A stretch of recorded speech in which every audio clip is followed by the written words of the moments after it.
What would you do if you discovered that your family's church, the very place where you were baptized, where you confessed your childhood sins, where you perhaps even married, had been concealing a secret so dark that it would forever change how you viewed not just your faith, but the very foundation of your community?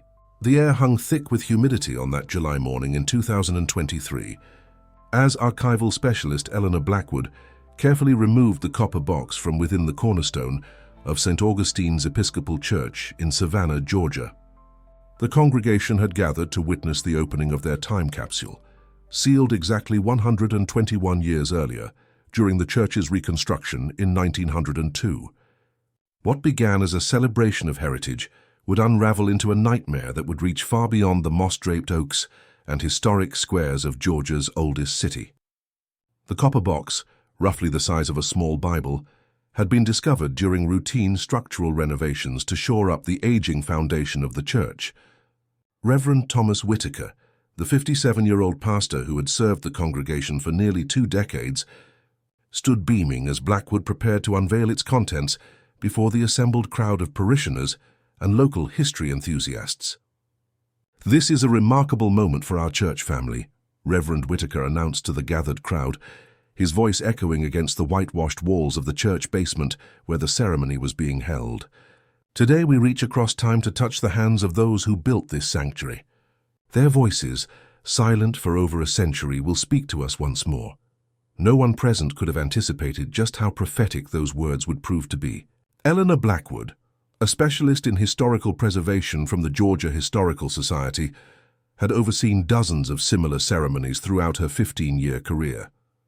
With gloved hands, she carefully pried open the tarnished lid of the box, revealing its contents: several yellowed newspapers, a church bulletin, a small Bible, a handful of coins, and at the very bottom, a sealed envelope made of thick parchment bearing the inscription, "To be opened only upon the second coming of Christ, or the year 2000. "This is unusual," Blackwood remarked, holding up the envelope for the crowd to see. "Time capsules typically don't include sealed messages within them." The envelope, sealed with red wax bearing an unfamiliar insignia, immediately caught the attention of Reverend Whitaker, who recognized it as a confessional seal, a sacred enclosure used only by priests to document confessions deemed too dangerous or momentous to be entrusted solely to memory. "In my 27 years of ministry," Reverend Whitaker would later tell investigators, "I had never seen a confessional seal actually used. I had only read about the practice in seminary." The crowd murmured with excitement as Reverend Whitaker carefully broke the wax seal and withdrew several pages of brittle paper covered in a tight, meticulous script. The Reverend's expression shifted noticeably as his eyes scanned the first few lines. His face drained of color. Without explanation, he abruptly folded the papers and announced that the remainder of the ceremony would be postponed. "I need to review these documents privately before sharing them with the congregation," he explained, his voice noticeably strained. "They appear to be of a sensitive nature." 3 days later, Reverend Whitaker was found dead in his office, an empty bottle of sleeping pills on his desk and the confessional documents spread before him. The official cause of death was ruled a suicide, but the contents of his suicide note would set in motion an investigation that would ultimately unearth one of the most disturbing cold cases in Georgia's history. "I cannot bear the weight of what I now know," the Reverend had written in shaky script. "I have forwarded the confessional documents to the Savannah Police Department. May God forgive us all." The confession, written by Father Ambrose Sullivan on January 15, 1902, detailed not only his own sins but implicated some of Savannah's most prominent historical figures in a series of crimes that had terrorized the region between 1897 and 1901. Crimes that had never been solved. Crimes that had faded from public memory until that sealed copper box was opened. Detective Marcus Reed, a veteran of the Savannah Police Department's cold case unit, initially approached the 121-year-old confession with skepticism. At 53, Reed had seen his share of false leads and dead ends in his 29-year career. "People confessed to crimes they didn't commit all the time," Reed explained to his partner, Detective Aisha Johnson, as they reviewed the yellowed pages in their office. And this was written by a priest who's been dead for over a century. What are we supposed to do with this? But as they continued reading Father Sullivan's detailed account, their skepticism gave way to a growing sense of unease. The priest had included details about 5 unsolved murders, details that had never been released to the public, details that only the killer could have known. I write this confession not to clear my conscience, for I know God has already judged me and found me wanting. Father Sullivan had written in a steady, educated hand. I write this to ensure that justice, however delayed, might finally be served. The truth must be known, even if I will not live to see that day. What followed was a meticulous account of how Father Sullivan had become entangled with a group that called themselves the Savannah Circle, a secretive gathering of 12 of the city's most powerful men who had initially formed as a social club but had gradually transformed into something far more sinister under the leadership of Judge Thaddeus Blackwood, a name that still graced street signs and buildings throughout the city. It began innocently enough, Sullivan wrote. Meetings at the Blackwood estate to discuss philosophy, literature, and the advancement of our fair city.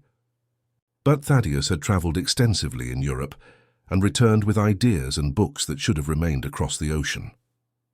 He spoke of ancient rites that could bestow power and longevity. Most of us indulged him, as one would humor an eccentric friend, so until the night he proved that his rituals held real power. According to Sullivan's confession, the circle had progressed from philosophical discussions to participation in arcane rituals, and finally to human sacrifice, specifically the murders of 5 young women between 1897 and 1901. Each victim had disappeared without a trace, their bodies never found, their cases eventually forgotten by all except the families who still mourned them. I did not participate in the taking of lives, Sullivan insisted in his confession, but I stood by and watched. I blessed their blasphemous ceremonies with the same hands that administered Holy Communion each Sunday. My sin of omission is as great as their sins of commission. May God have mercy on my soul. Detective Reed cross-referenced the names and dates provided by Sullivan with the department's archives and historical records from the Georgia Historical Society. To his astonishment, each of the 5 women mentioned in the confession had indeed been reported missing during the years in question. Each case remained unsolved to this day. The level of detail here is disturbing, Reed told his partner as they pored over the century-old police reports. Sullivan describes birthmarks, personal effects, even conversations he couldn't have known about unless he was there, Johnson finished his thought. The most damning evidence came in the form of Sullivan's detailed description of where the bodies had been buried. Beneath the new foundation of St. Augustine's Church itself, which had been rebuilt in 1902 following a fire that had destroyed much of the original structure. The circle selected the church deliberately, Sullivan wrote. What better place to hide their wickedness than beneath the house of God? The ultimate blasphemy, Thaddeus called it. The ultimate protection against discovery. The confession went on to list the precise locations of each victim's remains. Beneath the north corner of the foundation, 10 feet below ground level, lies the body of Elizabeth Winters. Beneath the eastern wall, near where the altar now stands, rest the earthly remains of Catherine Miller. Mary Hughes was interred below what is now the baptismal font on August 3, 2023, after obtaining the necessary permits and court orders, and with the reluctant permission of the Episcopal Diocese of Georgia, ground-penetrating radar was brought into St. Augustine's Church. The initial scans revealed anomalies exactly where Sullivan's confession had indicated they would be found. I've been doing this job for 22 years, ground-penetrating radar technician James Morris would later testify, and I've never seen anything quite so precise.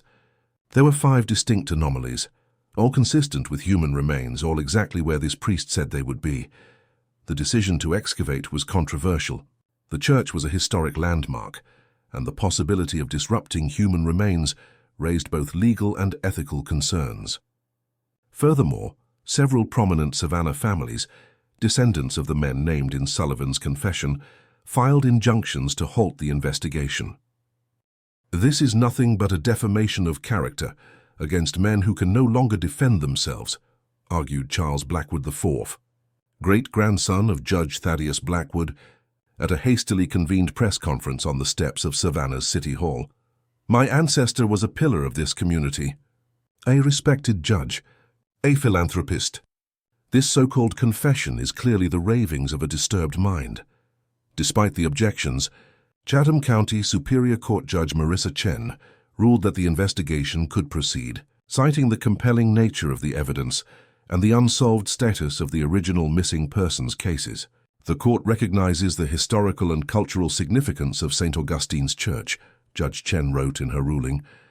However, the possibility that the remains of 5 missing persons may be located within its foundations presents an overriding public interest in the pursuit of justice. Regardless of how much time has elapsed, on August 17, 2023, a team of forensic archaeologists began the painstaking process of excavating beneath the church floor. By the end of the first day, they had uncovered human remains exactly where Sullivan had indicated they would find Elizabeth Winters. "I'll never forget the moment we uncovered that first skeleton," Dr. Eliza Montgomery, the lead forensic archaeologist, later recalled. "We found a silver locket around her neck, still intact after all these years. Inside was a photograph of a young man in a Union Army uniform and a lock of dark hair. It matched exactly with the description in Sullivan's confession, right down to the inscription inside the locket, 'Forever yours, Thomas.'" Over the next week, the remains of the other 4 victims were discovered, each with identifying items that corresponded precisely with Sullivan's descriptions. Forensic analysis would later confirm that the manner of death for each victim also aligned with the gruesome details provided in the confession. Each victim showed evidence of the same ritualistic pattern, medical examiner Dr. Robert Chen would later testify.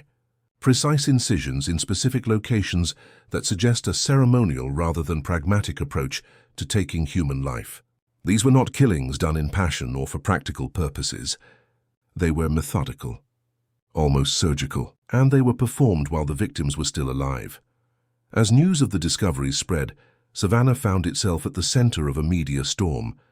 National news outlets descended on the city, and the story of the Savannah Circle became the subject of countless speculative articles, podcasts, and television segments. But for the families of the victims, some of whom still had descendants living in the area, the discoveries represented something far more personal than a sensational news story. For them, it was the long-delayed answer to questions that had haunted their family histories for generations. "My great-grandmother went to her grave wondering what happened to her sister," said Eliza Winters Patterson, a 78-year-old descendant of Elizabeth Winters' family. "She used to tell me stories about how they searched for Elizabeth for years, how her mother would sit by the window every night, watching the road, hoping her daughter would come home. They never knew. They never had a chance to bury her properly, to say goodbye." As the excavation continued, another disturbing aspect of Sullivan's confession began to draw the attention of investigators. The priest had not only named the 12 members of the Savannah Circle, but had also claimed that the group had created a secret archive of their activities, journals, photographs and ritual objects, which they had sealed within a hidden chamber beneath the Blackwood family mausoleum in Bonaventure Cemetery. "Should anyone ever discover the truth of what transpired," Sullivan wrote, "the full account can be found where the angel weeps beneath the oak." Thaddeus, in his arrogance, insisted that their great work be documented for posterity. He believed that someday the world would understand and celebrate what they had done. On August 25, 2023, with a search warrant in hand, detectives Reed and Johnson, accompanied by forensic technicians and cemetery officials, located the Blackwood family mausoleum, an imposing neoclassical structure dominated by a life-sized marble angel weeping beneath the spread of a carved oak tree. "It took us nearly 3 hours to locate the hidden entrance," Reed would later report. "It was ingeniously concealed beneath a false floor, panel that could only be accessed by pressing a specific sequence of decorative elements on the angel statue. What they found within the hidden chamber would shake the foundations of Savannah's historical narrative and force a reckoning with a past far darker than anyone had imagined. The chamber, remarkably well preserved due to advanced preservation techniques that seemed ahead of their time, contained exactly what Sullivan had described: 12 leather-bound journals, one belonging to each member of the circle, hundreds of photographs documenting their meetings and rituals, and a collection of ceremonial objects including robes, daggers, and arcane symbols crafted from precious metals. But most disturbing of all was a large leather-bound ledger labeled simply The Continuation, which detailed plans for the circle to persist beyond the lifetimes of its original members. The ledger outlined a system for selecting and initiating new members across generations, Detective Johnson explained at a press conference held on September 1st, 2023. According to these documents, each of the original 12 members was tasked with identifying a suitable successor, typically a son or nephew who would be groomed, to take their place upon their death or incapacitation. The ledger included a list of names spanning from 1902 to 1978, suggesting that the circle had continued its activities for at least 7 decades, beyond the period covered by Sullivan's confession. More alarmingly, several of the names listed as members during the 1960s and 70s belonged to individuals who were still alive, who had gone on to occupy positions of significant influence within Savannah and beyond. We are now treating this as an ongoing criminal investigation, Savannah Police Chief Gabriela Martinez announced gravely. While the original crimes occurred over a century ago, the evidence suggests that this organization continued its activities well into the modern era. If that is the case, there may be individuals currently living who participated in criminal acts or who possess knowledge of such acts, as investigators began the process of interviewing the still living individuals named in the ledger. Resistance to the investigation intensified. Several of the named individuals denied any knowledge of or involvement with the circle. Others refused to comment on the advice of their attorneys. And some simply disappeared, their whereabouts unknown.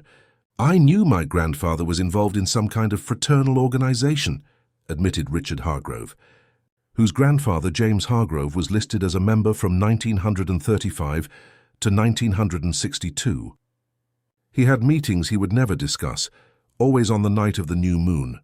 He would come home looking different, energized somehow, but also troubled. "I never imagined anything like what you're describing."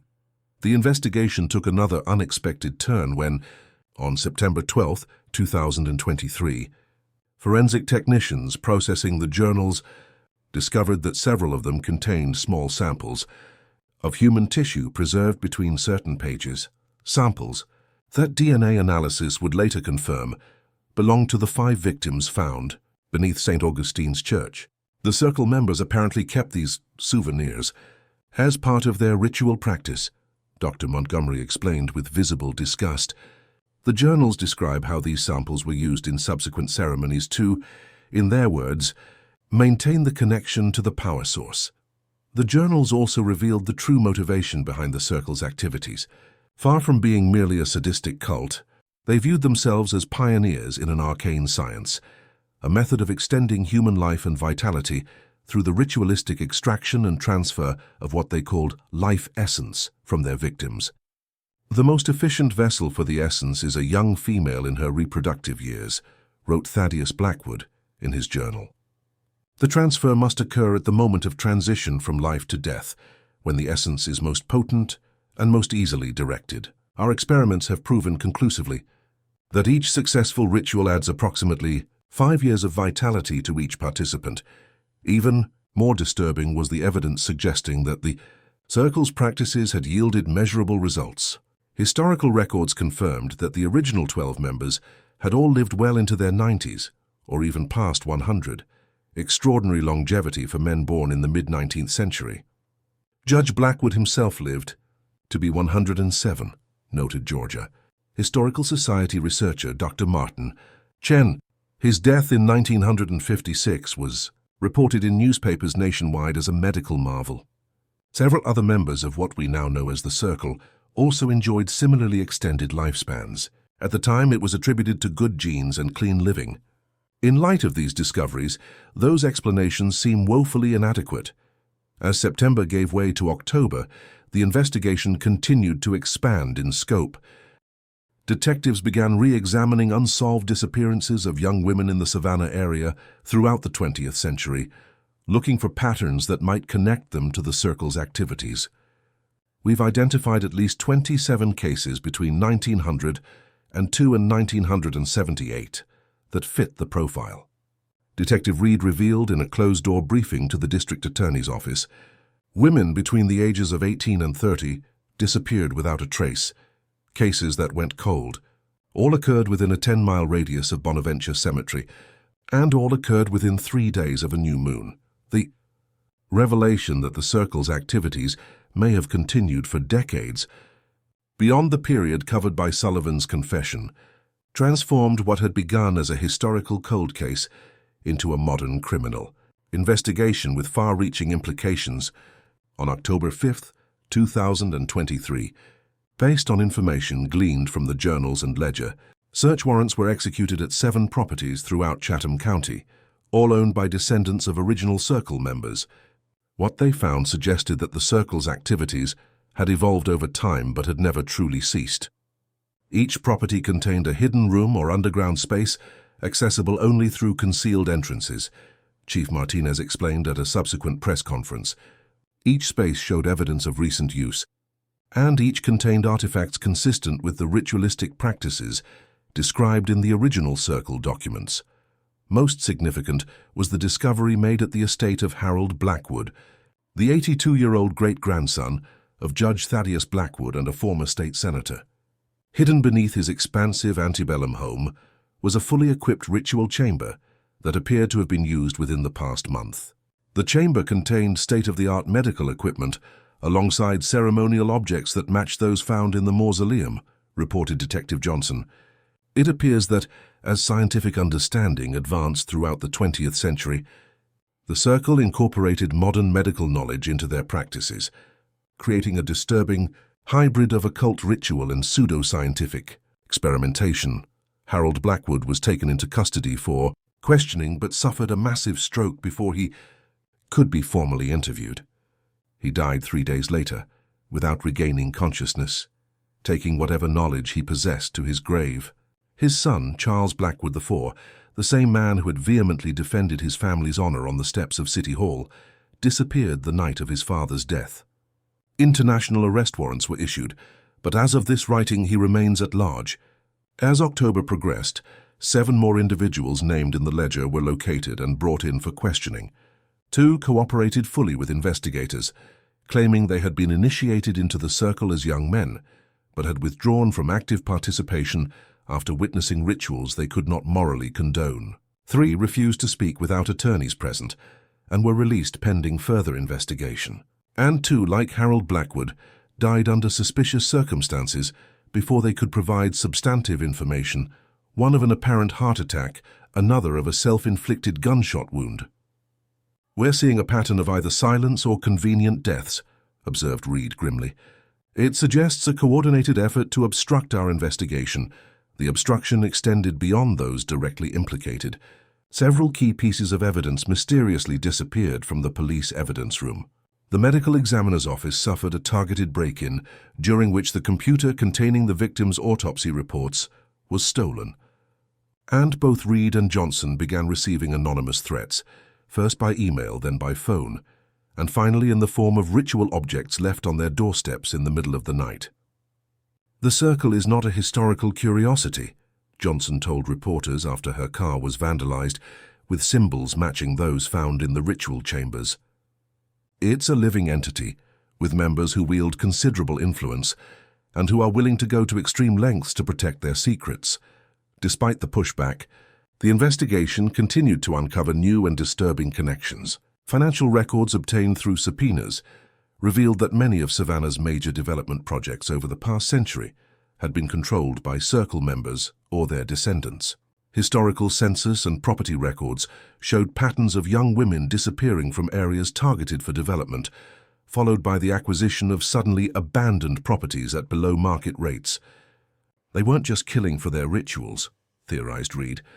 "They were using their activities to consolidate wealth and power. Each generation built upon the foundations laid by the one before it." By mid-October, the case had grown so complex and far-reaching that the FBI established a task force to support the local investigation. Special Agent Diana Patel, a specialist in cult activities and ritualistic crimes, was assigned to lead the federal effort. What we're seeing here is unprecedented in American criminal history, Agent Patel explained during her initial briefing. A criminal enterprise that has apparently operated continuously for over a century, evolving and adapting across generations while maintaining its core practices. The level of organization, secrecy, and longevity suggests resources and influence that extend well beyond Savannah.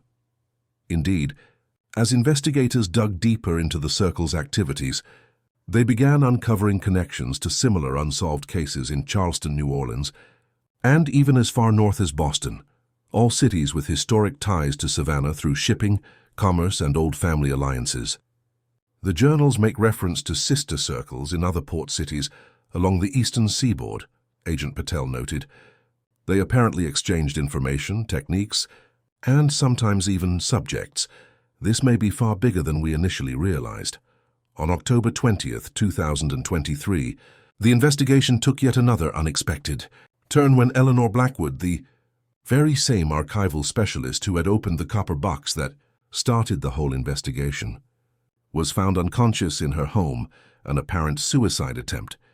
Beside her was a handwritten note that read simply, "I am the last Blackwood.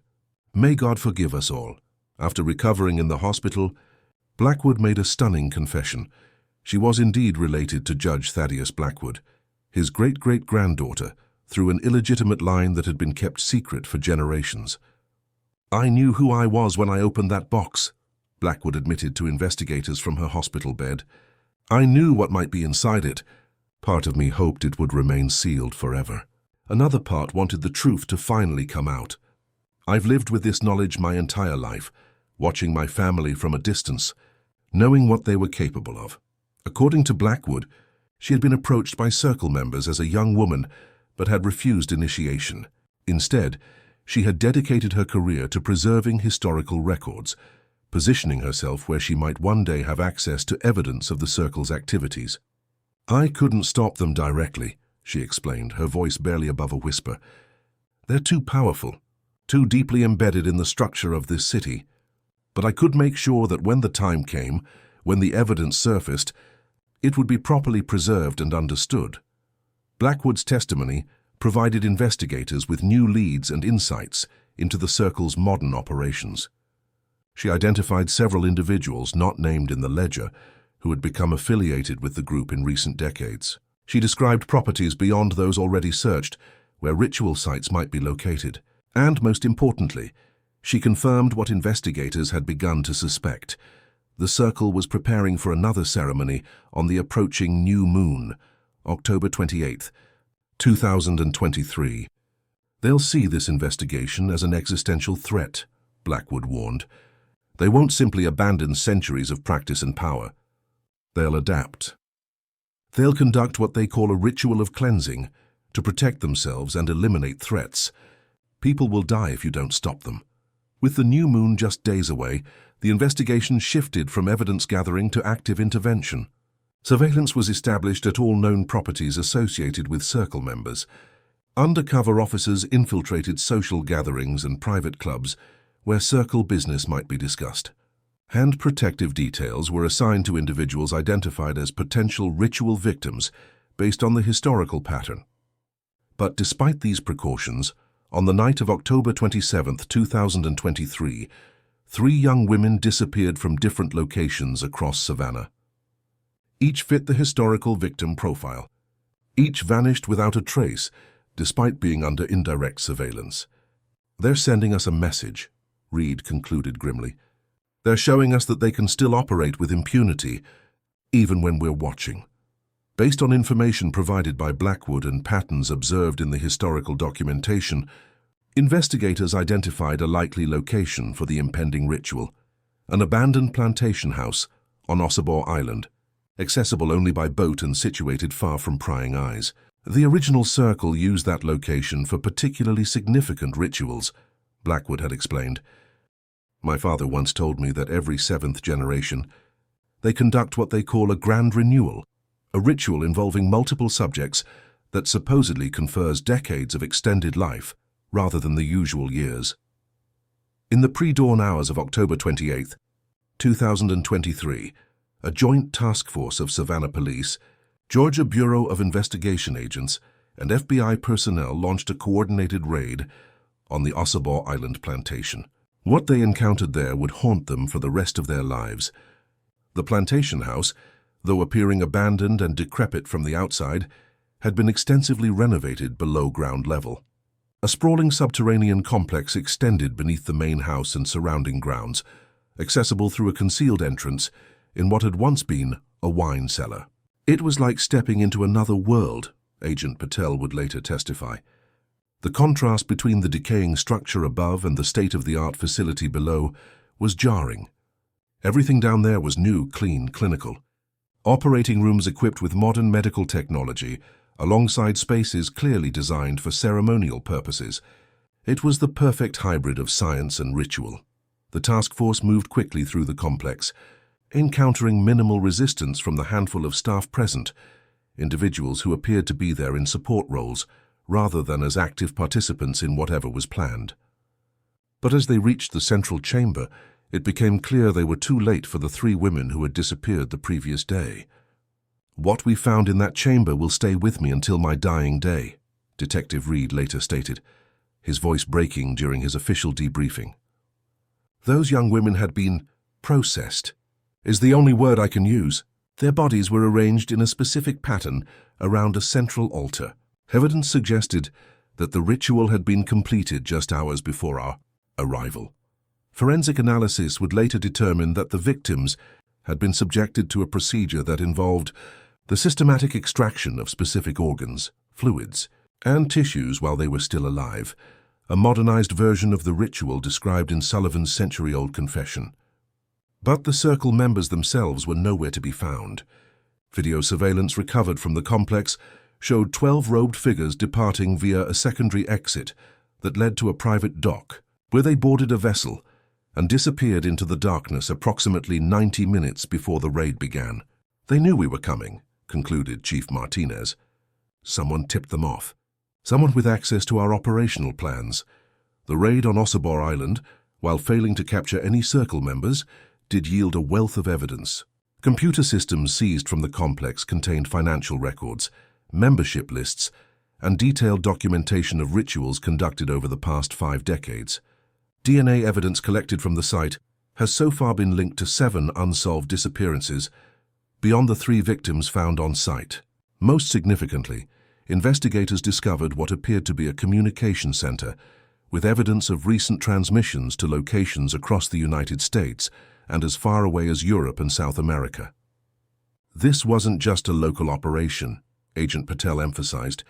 The scale and sophistication of their communication network suggests an international presence. What began in Savannah appears to have spread far beyond Georgia's borders. As of this writing, the investigation continues. 5 individuals identified as circle members have been taken into custody, though all maintain their innocence and have retained high-profile defense attorneys. International arrest warrants have been issued for 7 others believed to have fled the country, and the search continues for the remaining members and associates whose identities have been established through the seized records. Meanwhile, the revelations have sent shockwaves through Savannah's social and political establishments. Prominent families with historical ties to the circle have found themselves under intense scrutiny. Charitable foundations established by circle members are being investigated for potential connections to criminal activities, and local government agencies are conducting internal reviews to identify any officials who may have helped conceal the circle's operations over the decades. For the citizens of Savannah, the case has forced a painful reassessment of their city's history and heritage. Buildings and streets named after circle members are being renamed. Historical narratives are being rewritten to acknowledge the dark undercurrent that ran beneath the city's genteel surface for generations. "This community will never be the same," observed Reverend Julia Mercer, who took over as pastor of St. Augustine's Church following Reverend Whitaker's death. "We've been forced to confront the fact that evil can exist and perpetuate itself in the places we least expect it, even within our most sacred institutions. The question now is how we move forward with that knowledge." As for Eleanor Blackwood, she remains under protection at an undisclosed location, assisting investigators as they continue to unravel the full extent of the Circle's activities. In her most recent statement to the press, she offered a warning that continues to reverberate through Savannah and beyond. Don't make the mistake of thinking this is over. The Circle has survived exposure before. They've survived legal prosecution. They've survived internal betrayal. They adapt. They evolve. They withdraw and re-emerge. This isn't just a criminal organization. It's a philosophy, a tradition, a belief system passed down through generations. And somewhere, right now, the surviving members are already planning their return. Indeed, recent developments suggest that Blackwood's warning should be taken seriously. In the 3 months since the Ossabaw Island raid, 3 witnesses connected to the case have died under suspicious circumstances. Evidence continues to disappear from secure locations. And last week, both Detective Reed and Detective Johnson received identical hand-delivered envelopes containing only a slip of paper bearing a single phrase written in elegant calligraphy. The great work continues. The oldest cold case in Georgia's history may have been solved, but the nightmare it has unleashed shows no sign of ending. The sealed confessional exposed a terrible secret, but we are only beginning to understand its full implications. The past has reached out to touch the present, and its grip shows no sign of loosening. What would you do if you discovered that the nightmare you thought was confined to history had followed you home? That the eyes watching from the shadows belonged not to paranoia, but to those who had marked you for retribution? The investigation into the Savannah Circle entered a new phase in November of 2023, as federal authorities expanded their search beyond Georgia's borders. Using financial records recovered from the Ossabaw Island complex, FBI analysts identified property holdings in 7 different states, all owned through elaborate networks of shell companies ultimately traceable to Circle members or their families. They created a sophisticated infrastructure designed to conceal not just their activities but their very existence, explained FBI financial crimes specialist Nathan Park. Multiple layers of corporate entities, offshore accounts, private trusts, the kind of financial engineering we typically associate with international criminal syndicates. The first breakthrough came on November 12th, when a raid on a remote compound outside Asheville, North Carolina, yielded evidence of recent Circle activity. The property, ostensibly a wellness retreat called Renewal Springs, had been operating publicly since 1982, offering exclusive rejuvenation therapies to wealthy clients. It was hiding in plain sight, noted Special Agent Patel. Their promotional materials even used terminology lifted directly from the Circle's texts, promises of life extension through essence transfer and vitality renewal. They were essentially advertising their services to those who understood the code. Forensic examination of the facility revealed surgical suites concealed behind false walls, accessible only through biometrically secured entrances. Medical waste recovered from the site contained human tissue matching the DNA of 3 individuals, reported missing from the surrounding region over the past year. "I worked there for 6 years as a maintenance supervisor," testified James Harlow, a former employee who cooperated with investigators in exchange for immunity. "I knew there were parts of the building I wasn't allowed to access. I knew the clients who came through were different when they left, younger looking somehow. But I never wanted to know." Client records seized from Renewal Springs included names of politicians, business leaders and celebrities, individuals who had paid hundreds of thousands of dollars for treatments described only as comprehensive rejuvenation. Protocols. Whether these clients knew the true nature of these treatments remains a subject of ongoing investigation. "I don't think most of them knew exactly what happened behind those sealed doors," Harlow continued. "They were told they were receiving stem cell therapies, experimental treatments not yet approved in the US. They signed confidentiality agreements. They came in looking worn out and left looking a decade younger. They didn't ask questions." By early December, similar facilities had been identified and raided in New Hampshire, Arizona, and Washington state. Each operated under the guise of exclusive medical spas or retreat centers. Each catered to exceptionally wealthy clientele. And each showed evidence of the same ritualistic medical procedures documented in the original Circle journals. What we're seeing is the industrialization of their practices, observed Agent Patel during a closed security briefing on December 15th. They've evolved from small-scale ceremonial rituals to what amounts to a commercial enterprise, albeit one still shrouded in secrecy and mysticism. They've adapted their ancient practices to modern market.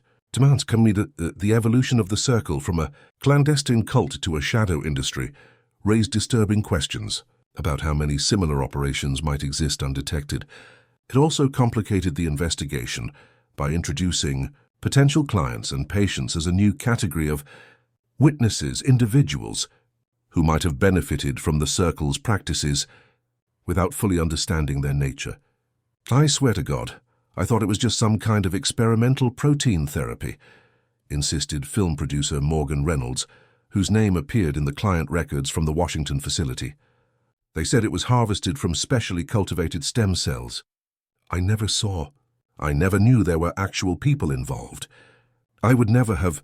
Reynolds' voice trailed off as Agent Patel slid photographs of 3 missing persons across the interview table, young men and women whose disappearances coincided with Reynolds' treatment dates. Their essence is in you now, Patel said quietly. According to the medical records we recovered, you received infusions derived from these individuals. Their lives were sacrificed to extend yours. Reynolds broke down, agreeing to testify against the Circle members who had operated the facility. In exchange for cooperation, he and several other clients were granted limited immunity, though all would later face civil lawsuits from the families of identified victims. Meanwhile, back in Savannah, the investigation continued to encounter resistance. On December 3rd, the Georgia Historical Society's archives suffered a suspicious fire that destroyed numerous documents related to the original Circle members and their families. 1 week later, a key witness, a former groundskeeper at the Blackwood estate who had come forward with information about suspicious activities he had observed over his 30-year employment, was found dead in his home from an apparent heart attack, though toxicology reports would later indicate the presence of a difficult-to-detect neurotoxin. I wish I could say I'm surprised, Eleanor Blackwood commented when informed of these developments, but this is how they've always operated. When exposure threatens, they eliminate evidence. They silence witnesses. They retreat into the shadows and wait for the danger to pass. Blackwood herself remained the investigation's most valuable resource. Her knowledge of Circle history and practices, gleaned from family stories and her own research, continued to provide crucial context for evidence uncovered at various sites. My grandfather kept detailed journals, she explained during one debriefing session. He wasn't an active participant. He was the product of Thaddeus Blackwood's affair with a household servant, kept at arm's length from the family's public life, but close enough to observe. He documented everything he saw and heard, hoping someday to expose it all. When he died, those journals came to me. They're why I know what I know.